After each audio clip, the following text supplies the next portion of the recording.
It's 7 o'clock now, so we'll begin part 2. Right, which is the environmental presentation.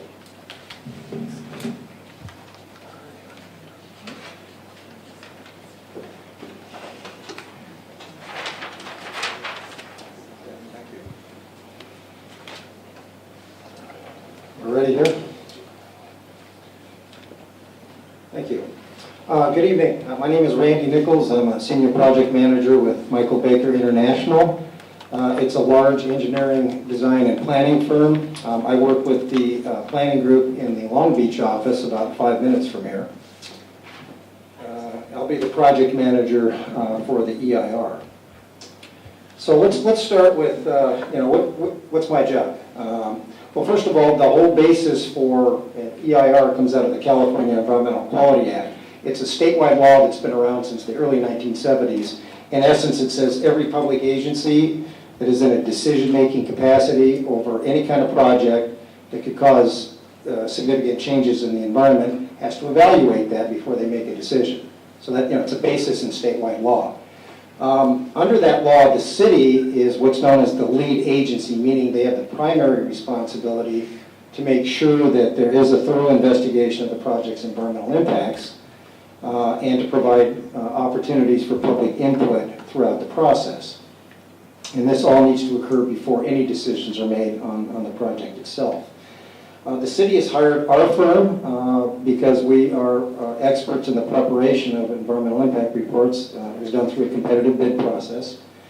And so our job is to prepare this independent, objective, transparent analysis based on facts and data collection to identify what the impacts will be, to determine if they could be significant, to identify ways to lower or reduce the significance of those impacts, and to provide the city's decision makers and the public with an understanding of what the consequences to the environment would be of moving ahead with the plan.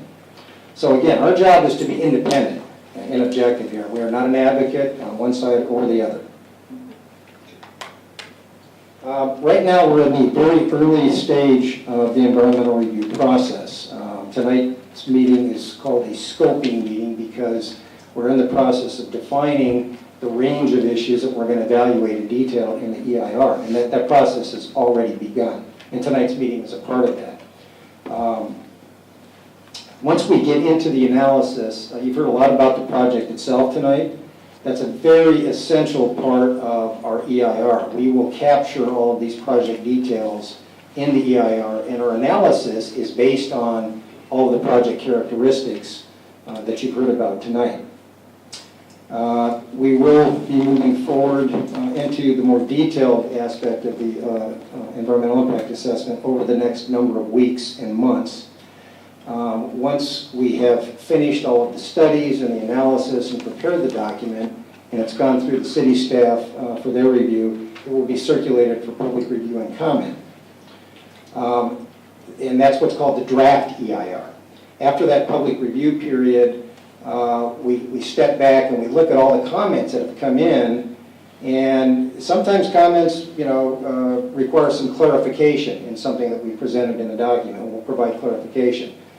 Sometimes we might need to provide a little supplemental information, maybe some corrections. All of that gets bundled up. All the comments, all the responses get bundled up in what's called the final EIR. And that document, along with required legal findings out of CEQA, gets packaged up and goes to the city's decision makers. And that's what they end up making the decision on. So at the end of the environmental review process, after considering all this documentation and the findings, then the city can make a decision on the project. And they may decide to approve it or deny it, and they may decide to approve that particular plan or some other scenarios that get examined in the EIR, or some hybrid of those things. All right, so what's the scoping stuff about? I'll get into a little bit more detail. So what we've done so far is prepare what's called an initial study, and this is actually available on the city's website right now if you want to look at our thinking that we've done on it so far. Basically, it's a screening process. It's an analytical screening process where we go through a whole bunch of different topics, and we do a first cut at, what do we think could have an impact, what are we sure is not going to have an impact? And there's some obvious things, like there's no agriculture or forest resources on the site, pretty obvious, so we don't need to study that. There's no wetlands, there's no sensitive wildlife habitat, we don't need to study that, right? So we can screen those out right away. But there are many other things that clearly we need to investigate, and that's based on what we already know and learned from the city staff and some research on the current and past site conditions, what's going on there today, what's the history of the site itself, what's the environmental setting, surrounding land uses, the street network, of course the project characteristics, and the input we hear from the community and from city staff who know this area much better than we do. So once we get through this initial scoping process and we get down into the analysis, that will involve preparation of a number of technical and environmental studies. The ones that we're sure of so far involve analyzing the change in the visual character of the site. And we heard a bunch of comments about concerns about building height and density, etc. And there will be a whole visual character analysis to study that. We will have a quantitative air quality study and noise study and greenhouse gas emissions. We have a well-respected historic resources consultant that's going to help analyze the whole issue of the historic context. We heard comments about, preserve the historical plan and character. Their job is to really drill into the purpose and intent of the Crescent Heights Historic District and how this project could be compatible or incompatible with all of that. Another study. So we heard about fault hazards earlier. There are geotechnical studies that have been completed. There will be more review of those things, some more of the technical basis. In Signal Hill, we understand there's a lot of concerns about drainage and runoff and how that stuff is handled. There will be hydrology studies. There will be something called the low impact development plan and how do you capture it, filter it, treat it before you discharge it. We'll have those sorts of studies. And of course, a traffic impact analysis. And those things are all either underway or will be moving forward shortly. Now, in EIR, we do more than just look at what are the impacts of developing just this site in just this way. We open it up into a broader context. So we look at things called cumulative impacts, which is, hey, what else is going on out there that might generate similar impacts and combine and magnify impacts of the project? What are the cumulative effects? Could those be significant? And other things like growth-inducing effects. We have to look at energy conservation and some other things that are required topics. A real important part of an EIR is to examine alternative scenarios. Now, the basis for that, again, this comes from the CEQA guidelines, is if our hardcore analysis of the project identifies some significant impacts, then we start to build scenarios about how to reduce those impacts. And that's sort of the basis for coming up with different scenarios. And I don't know what the results are going to be, so I can't tell you what the alternatives are yet, but that's basically how we go about that. All right, so what have we got in mind so far? I mentioned the initial study and our preliminary screening analysis. And again, it's available on the city's website if you want to dig in and follow our thinking on this. But based on our experience in preparing these kind of documents, and we've done a few of them in mixed-use projects and similar settings, here's what we think are the primary topics that need to be addressed in detail in the EIR. So it's a long list, as you can see. So it's going to be a very comprehensive approach, and most of these things will be supported by the technical studies I mentioned earlier. All right, so next steps. All right, we are in the scoping process. Technically, it's called a notice of preparation of a draft environmental impact report. It's a formal legal notice that's been published in local press. It's been filed with the State Clearinghouse up in Sacramento, and that simply announces that the city has begun the environmental impact review process. And during this process, tonight is part of the process. We're taking your comments tonight. You can also submit written comments, and we may get comments from other government agencies that may have some interest, may have some permitting authority. And so this comment period continues through December 28th. So that's the last day, technically, you can submit written comments concerning what you think should be in the EIR. Right, once that concludes, we'll look at all the comments that we heard tonight, all the stuff we've heard in writing, and we'll take a final look and say, we captured all of the concerns, basically. Do we need to go beyond what we've already identified or refine them, or we'll go through that final cut, if you will. And then we'll be preparing the environmental impact report in earnest. So, based on the rough schedule outlines that we've done so far, we would anticipate publishing the draft EIR for public review and releasing it sometime late next spring-ish, something like that. Again, after that is released, that's the public draft EIR. Following that whole process, the city will begin to conduct public hearings. And that will involve hearings before the Planning Commission and the City Council. And the EIR will be informing those public hearings. It won't be, it'll be part of the hearings. They'll talk about the project. They'll talk about the EIR findings. So there will be other opportunities for public review and comment as our documents are published. All right, now if you want to submit written comments, here's the contact information. Colleen Doan is the city's planning manager. You can mail them here to City Hall. There's her email address, cdoan@cityofsignalhill.org. And again, the deadline to submit comments is December 28th. All right, now, we've all, I was certainly listening to the comments earlier, wrote down the main environmental issues that I heard so far. A lot of concern about the historic plan and the character and maintaining that. Concerns about, just increased traffic, congestion in general, spilling more traffic along the local streets. And with the traffic comes more roadway traffic noise and air pollution from the traffic exhaust. A lot of concern I heard about aesthetic issues, building heights, massing, densities. Is that going to conflict with the historic character that everybody envisioned for this area?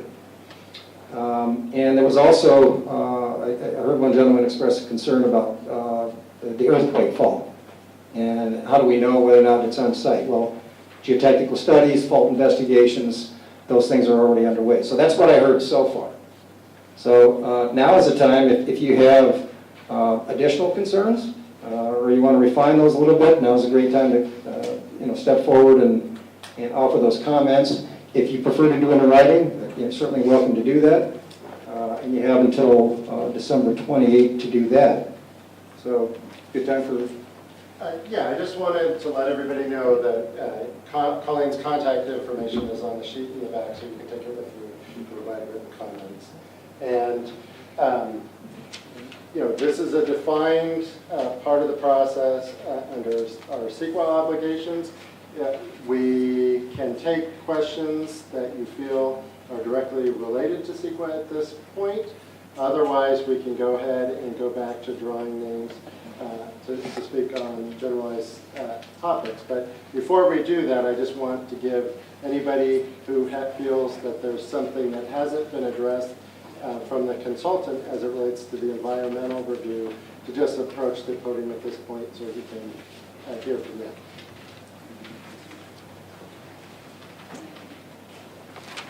My name is Mary Ann Harcher and I live on Ocean View. My concern, and I'm not sure, I don't see anything regarding the lights and illumination. And, for us, being on this side of the hill, it has a direct impact on our view. Could you maybe address that a little bit? Yes. I didn't mention it. I didn't go through all the bullet points, but lighting, yeah, we understand that is a concern. Thank you for mentioning that again. That is among the topics we'll be investigating.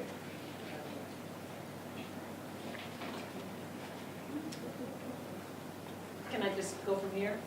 Well, please come to the podium so we can all hear.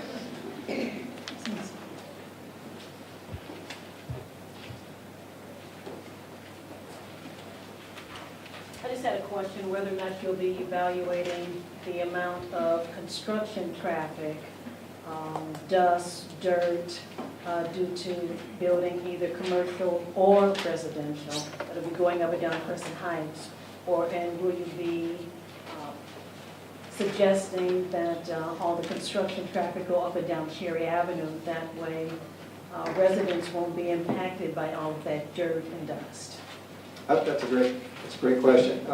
Yes, we will definitely evaluate construction phase impacts. That's for the whole project. So all components will be analyzed. Some of it will be quantitative.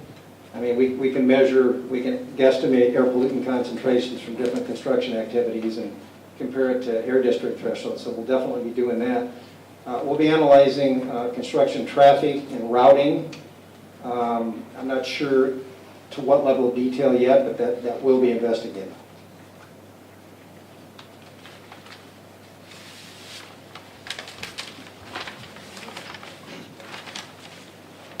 This is probably under transportation and traffic. I just want to make sure that pedestrian safety is going to be part of that. As a pedestrian, I walk through this area quite often, and already there are issues with pedestrian safety as it is, and I just want to make sure that's taken into account. Thanks. Peter Hilton?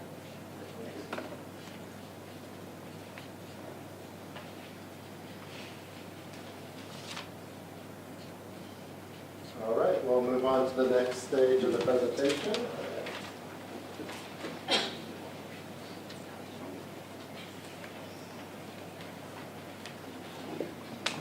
Scott, we have 12 minutes left in this section. Did you We're want going to add the Okay. to the, after Congress sort of presentation.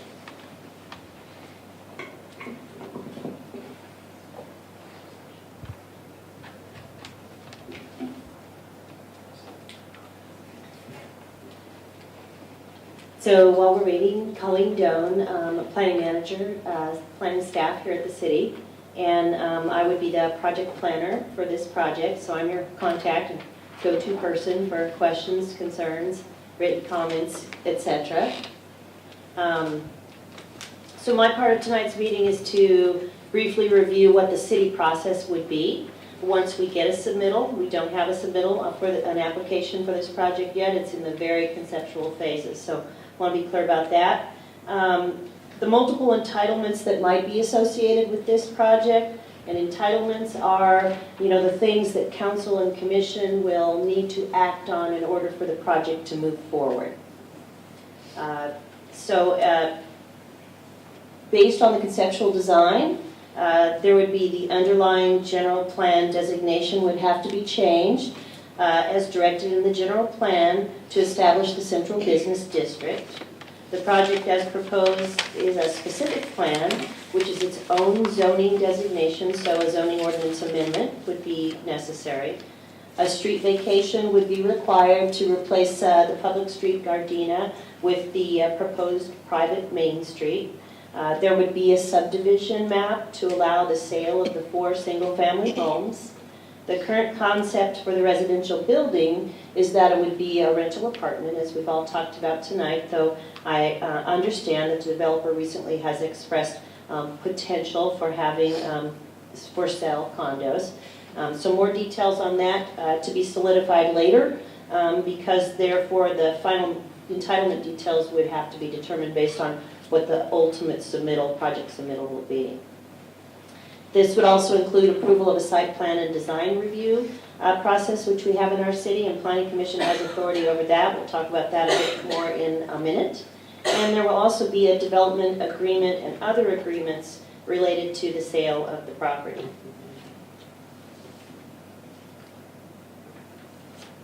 So as explanation of the city's process, I'm going to briefly summarize each of these sections on the city's flowchart here. The main takeaway for this process should be that it's transparent and there are lots of opportunities for public input. So the first step is for the developer outreach. Deborah talked about how they'd already started that and they intend to continue it. And that's for them to share their concept with the public as they refine their design and their plan. In developer outreach, the staff does not participate. Instead, the developer meets informally with public and stakeholders.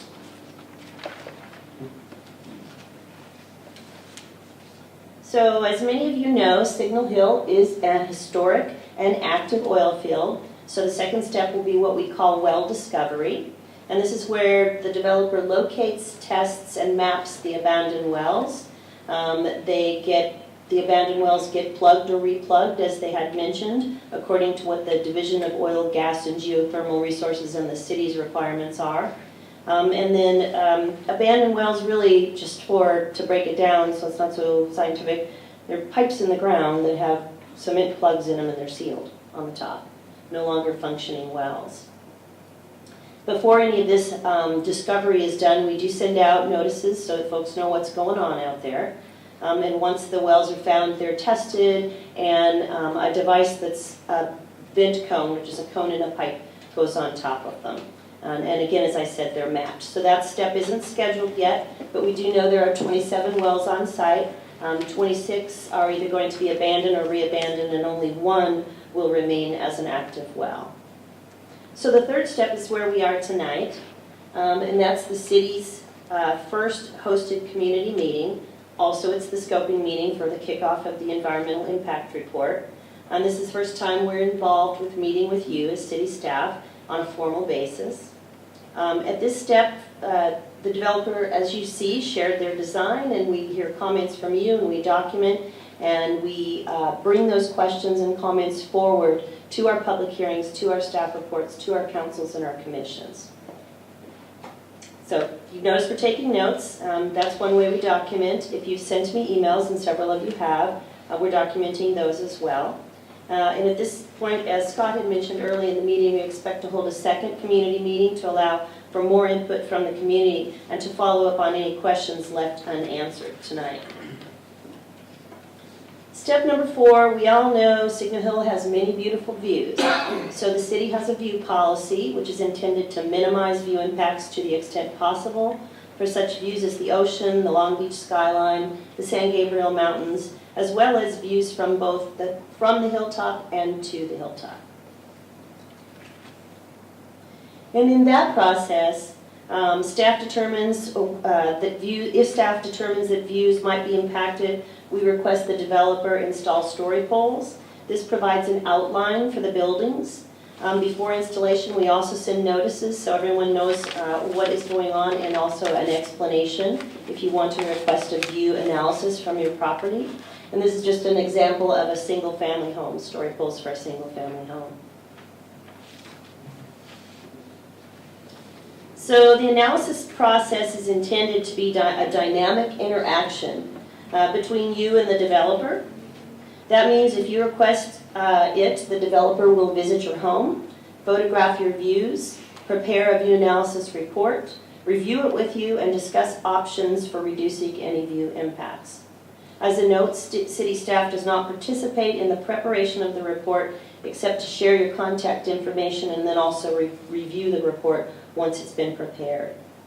The final report must include a narrative describing how the property owner was engaged in the preparation and review of the report and what changes are intended to reduce impacts. Once the view analysis report and the project plans have been reviewed by staff, the next step is to schedule a planning commission workshop. For those of you who don't know, our planning commission are 5 members of our city who are appointed by the city council to help them with land use decisions. And in our city, commissioners have authority over the site plan and design review that I mentioned. Site plan and design review includes commission determinations on a project's conformance to the basic development standards, such as building setbacks, building height, parking, access, and landscaping. The commission is also required to make findings on the design, the architecture, the mass and scale. The commission uses workshop scenario to inform themselves and the public and to consider public input and request additional information prior to making any decisions about the project. Workshops are noticed similarly to public hearings and are held during regular planning commission meetings, but the commission does not make decisions at that time. Projects may have 1 or more workshops prior to being scheduled for a public hearing. Following 1 or more workshops, the commission will determine that the project is ready for the decision-making process, which is the public hearing. There is typically only 1 public hearing because projects have been revised based on public input and commission direction, but there may be several public hearings. At the public hearing, there is more opportunity for public comment, and ultimately, the commission either makes a decision to approve or deny, the commission makes a decision to either approve the project under site plan design review, and those parts that go on to council, they make a recommendation to council. So council's authority is on the items such as the general plan amendment, the zoning ordinance amendment, the street vacation, the subdivision map, and the specific plan. So following the Planning Commission public hearing, the projects that require City Council review, such as this one, will be scheduled for City Council public hearing, and that's where final decisions are made. There may be one or more council public hearings.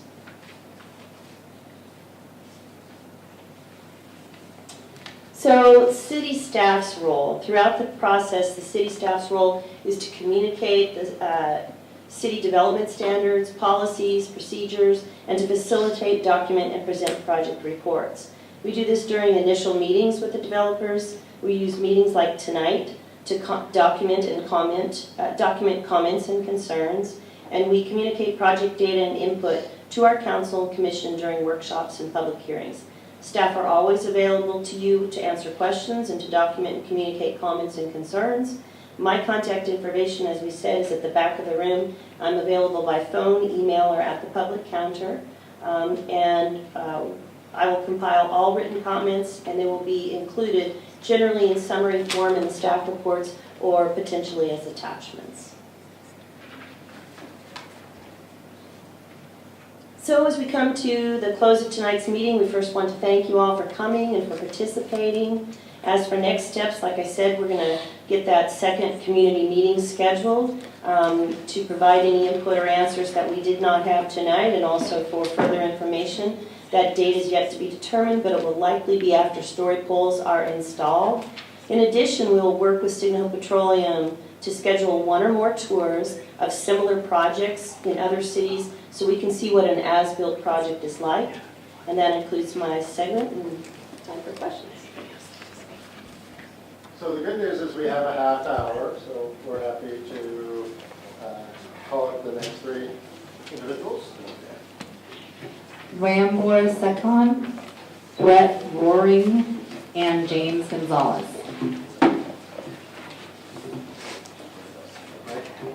You okay with my name? I'm Secon. I own 2545 Greenhouse Place. I'm one of the new Crescent Square developments. And I'm reiterating what my neighbors have said. You know, one of the reasons that we moved here, my wife and I and my children, was that, you know, it was a nice area, it was quiet, it was peaceful, very concerned with the amount of traffic that this development will cause in the area. I walk my dog on a regular basis. I'm very concerned about the traffic, very concerned about the safety for my children. I'm concerned about the pollution that this will create, and I'm concerned for my neighbors about the impacts it will have on their views. While my house is at the back and it won't really impact me, I am concerned about my neighbors and the impacts it will have on them, both in terms of light pollution and obstruction of their views. The 6-story car park, this seems ridiculously big to me. 4-story apartment building seems very high. I also agree with the comments regarding condos versus apartments. A much lower density of condos with private ownership, maybe a bit larger. I see on the board right here, there's of the units 199, there's a lot of one-bedroom or studio apartments, and there's very few 2-bedroom or 3-bedroom, and no 3-bedroom. So there really isn't going to be that private ownership. There aren't going to be families moving in here, and we should keep this a family neighborhood. Thank you. Thank you. Hi, Brett Roaring, 2440 Gaviota Avenue in the city. We're residents of the Crescent Heights Historic District, and we've lived here since 2002 in that home. I'm against the project for the specific reason that the residential building is too large. And I think that in terms of scale and breadth, it stretches from the south, from Burnett to the north, all the way to Crescent Heights. I believe, and it's 4 stories tall, as we talked about, so I believe it's the equivalent of a high-rise on its side. And I'm concerned about that for a number of reasons. The the view of the hill itself will be blocked from our house. I don't believe we'll be able to see the hill at all. Well, equally as important, I think, is that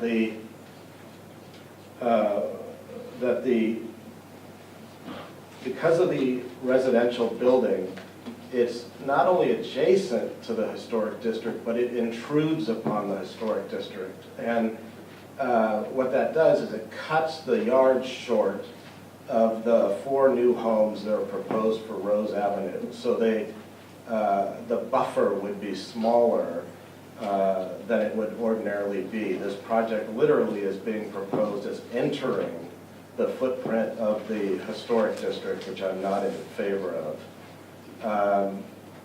I'm also concerned, lastly, my point is that I know we have 4-story, at least one 4-story residential structure on the other side of Walnut, if you count the garage on the floor on the bottom.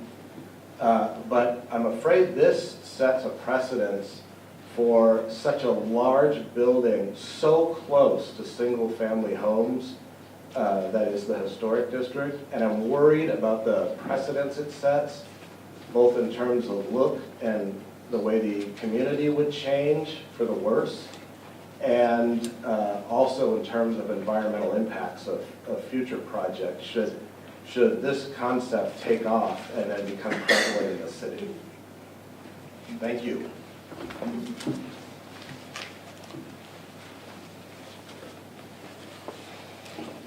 James Gonzalez.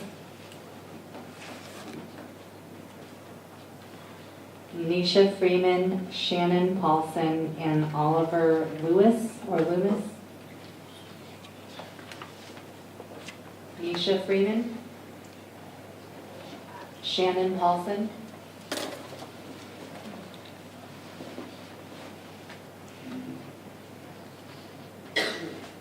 Good evening. I'm also obviously a resident here in the area, recently purchased just a few months ago over in the new Crescent Square complex. So I come to you as a concerned, tax-paying, voting resident of Signal Hill. But if I can speak to my neighbors, I also come to you as a law enforcement professional with almost 30 years of experience in a, let's just say, a nearby large municipality. And my experiences in that large sprawling municipality has led me to provide emergency services in a variety of communities with a variety of population densities and demographics. And so it was that experience that led me to seek out a house, a home, a single family residence in a makeup as it currently sits. I will be perfectly frank with you. I specifically shopped for a residence that was not near apartments. Now I know many of us, if not all of us, I'm sure have lived in apartments, and I have nothing against apartment dwellers. Did it for many, many years myself, even as a young professional. But the bottom line is, when you own property near apartment complexes, it has a direct negative consequence on the property owners in the surrounding area. And for those of us who live here, you will see a negative impact on your schools. You've all mentioned the noise, the traffic congestion, and everything else. All of this contributes to lowering of your property values. I guarantee it. And again, as a law enforcement and emergency services professional, you add that kind of a population density into a given area, and it will create a higher demand on law enforcement, fire, emergency services, medical services, in every day-to-day business, in local emergencies, and in any kind of a regional disaster. That is what you are creating and bringing to this neighborhood, and competing for those interests for those of us who already live here. Now, I understand, and I am not directly averse to having that commercial property here. I think it would be a benefit. But we've heard the argument that the viability of the commercial property requires it to be dual use. As a resident, I will tell you, to the best of my knowledge, Signal Hill doesn't have a budget crisis. They don't need or don't require the added income from that commercial property. And if the commercial property is only going to be viable with dual use by putting that kind of a transient population density into this area, then I say no on the commercial property. I'm perfectly happy with the way it is. So, and that will be, I will tell you, as a voting member with as much influence as I can have on my neighbors, my voting decisions will be based on that. Thank you. Thank you. Hello, I'm Oliver Lewis. I live at 2435 Rose Avenue, directly across from the proposed residential building. And I've been living here since I was 4 years old. So I grew up looking at the hill. I've been on that street. My dad was part of the historic district. We specifically set a big setback because we wanted to keep that family, that single-family home feeling. This, having a 5-story, 6-story thing right outside my front door with that many people living near me is going to completely change the area. I've enjoyed, it's kind of like living in the country in the city. You know, we have the views of the hill, we have Long Beach, and the commercial stuff sounds great, but having that many residents not invested in the area, not permanent, not condo, not even single-family home, is going to completely change the dynamics here. And I love the city. Where I grew up, I think it's an amazing place, and of course, development is the way of the future, and I'm not against the commercial property, but I think that we need to go back and change the residential, limit the amount of units, change it to, you know, increasing the lot depth of the single-family homes as originally was in the historic plan, because these like little fingers are coming like 40, 30 feet into the historic district. That too many apartments going to change everything. I think, you know, I love it, and I think the community idea of the commercial area will be great, but the residential building is too much. You know, I'm going to walk out my door, I'm going to see a 6-story thing. I'm not going to be able to see the hill that I've looked at my entire life. And I just feel very strongly about it. I love this city, and I would love to raise my own family here. And if this kind of apartment complex goes in, I don't think I'd want to stay. I think it would change everything. And the historic district, our homes are 2 of the oldest in the city, before oil was even found here. So when you talk about the historic impact, you have our homes were here even before the oil was discovered. And that directly influenced and changed the whole dynamic here. There were a couple other homes that used to exist there that were destroyed or moved because of the oil. And you know, when we moved here, we envisioned, hopefully, you know, the single-family homes eventually taking over. And, you know, commercial district close to Cherry is fine, but I'm strongly against the whole thing if it has to be residential as well. Thank you. The final speaker, Donna Harris. My name is Donna Harris. I have been a homeowner in Signal Hill since 2004. And I must confess, I'm not as informed on this whole project as everybody else seems to be. And I actually was late tonight because I only learned of it by stumbling on it in the next door neighbor email list. So I'm glad I did arrive and glad I do have the opportunity to say something. I agree with everything that my neighbors have said. And when people talk to me about living in Signal Hill, I say, oh, it's great, I live in a quiet rural community surrounded by all the amenities of a large city. Only problem is there's no there. There's no downtown. There's no hub civic center. And I had heard rumors for many years that something was on the drawing board, which is obviously what we're talking about tonight. But I had always hoped it would be a place that would have, you know, you could meander along and meet people, and it would be a neighborhood and community central place, that there'd be, you know, restaurants and coffees and as some of the commercial things and services too that have been mentioned. But to me, looking at this, the main feature is that ugly parking lot, and I do think that aesthetics would be very important. And I would like to retain a sense of greenness. There are a few trees planted around the edge, but I'd love to see a green, meandering, strolling atmosphere for this. And I totally agree with all my neighbors that the residential aspect is not desirable, that a broader mix of commercial and entertainment venues would be great. Thank you very much. We have one more speaker? Standing in for whoever didn't get to speak Right. before. Yeah, there are no more cards, so we have more time. Thank you. I got here a little bit late, so. Could I have you for another card when you're done? Oh, sure. I'm Paul Allen, and I have the property at Burnett and Walnut. I've been there for 20 years. I don't, it's an industrial property, I don't live there, but, I mean, I don't sleep there, but I pretty much live there. So I've got a vested interest in this community as well. One of the things that I remember the city talking about, this section we're talking about here today, is that we're looking for a sense of community. And just like the lady was just talking about, we want to have a place where we can meet, and this is our town, this is it's like almost like a little hometown kind of thing. And all the work you guys put into it, I see tons and tons of hours, and so I commend you for that. I'm just very surprised to see anything about the apartment complex. It just doesn't fit with what the original intent was for this particular area. So if we can get back to just the commercial, and of course there's that zone area for residential before homes, if we can make that purely commercial, with the exception of those 4 homes, I think everybody would be happy. Thank you, appreciate it.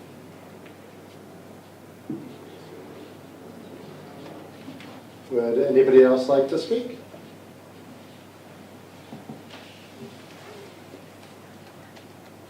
My name is Sonia Civilian. I live in North Signal Hill on Lemon Avenue, and I've lived in this area in Signal Hill since 2002 and Long Beach since 1990. I feel I may be the only one in the room, but I'm very supportive of this project. I remember when the city was holding its strategic planning meetings, one of the issues that came up was really the lack of a city center. And I'm very excited to see that really come to fruition. I'm glad to see the retail development being added. I was concerned that it would end up being more of some of the generic big box type of style, so I'm glad to see it's more of a lifestyle center. I am supportive of the apartments. I think one of the challenges we are facing as a society is really the lack of housing to really meet the demand from the growing population. And not everyone can afford to buy a home. Not everyone can afford to buy a condominium. And so for rent housing is very much necessary. I suspect this will be more of a sort of upper middle income type of housing. And so the population that will be living in this property will be very different from the population that we see in some of the lower cost apartments in other parts of our neighborhood. I think one of the challenges this entire area has faced is a lot of difficulty in bringing in more housing, more density, and we as a community, we as a society, really need to find ways to create places to live so we all can have shelter that we feel proud of. Thank you. Anybody else? All right, so, Can I make an additional comment? yeah, So, there is the property on Willow, the old driving range, that is also owned by Signal Hill Petroleum. And I understand the need for high-density, apartment-type buildings. I don't know why they can't put that there. And so just keep this as a commercial city center downtown area, and then move the high-density apartment complex over there. And it's down the hill. I don't think it'll impact as many people's views because of the elevation drop on that property. So, thank you. all right, thank you.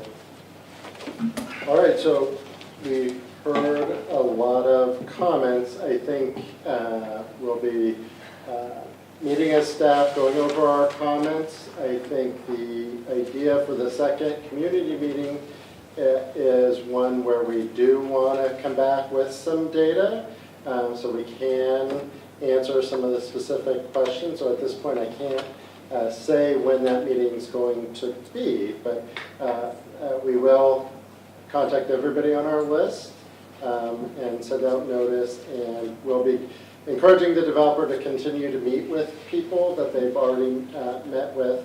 And we do appreciate you spending this quality time with us tonight. Appreciate Scott, it. can I ask you a question? Sure. The list that you're going to use, is that the list that we signed in on? We have two, we'll maintain two lists. The list, if anybody got a formal notice, you're on the property data list from the county. You'll all get every formal notice. If you sign in today, well, and your name's not on that, we just add your name to that list. Okay, thank So you. And we're also, augmenting. we added the Crescent Square properties because they're too new to be on the owners are too new to be on the assessors. So we did, I think, resident to the. Correct. So, yeah, we have we just to be very specific about that comment, we utilize a company that generates that list. They use the county database. There's a delay, and so many of you may have gotten a notice that said resident, and that's because we did have your addresses, so we were able to send you a notice. Thank you. I have a quick question. Why don't we use the mic, please? Well, my name's Rama Singh Hall at 2477 Gaviota. One of the arguments is the economic viability of this project. So at the next community outreach meeting, I think, in the sense of transparency, to have some data to substantiate that, to provide to everybody here in this room. And what I'm talking about is Signal Petroleum is saying the residential aspect is part of the project's economic viability, correct? Correct. Okay, so if they could share that with us, so we could see that, yeah, maybe that's one of the reasons that they need that, but we haven't seen that yet. Sure, so just real quick on that. That is one of the requirements that the city has. There has been a pro forma prepared, we're reviewing it, and so. Can it be shared with us? Yeah, it will, that will be part of the process going forward. Okay. So actually, that will probably be one of the pieces that's available sooner than, say, the traffic Do you center. know how soon? Because, that's been that's been the reason it's been given since we had initial meetings, so. All I can say at this point is it'll be sooner than later. It has been reviewed, and we haven't shared our comments with the developer. We need to make sure we do that before we release it to the public. Okay, all right, thank you.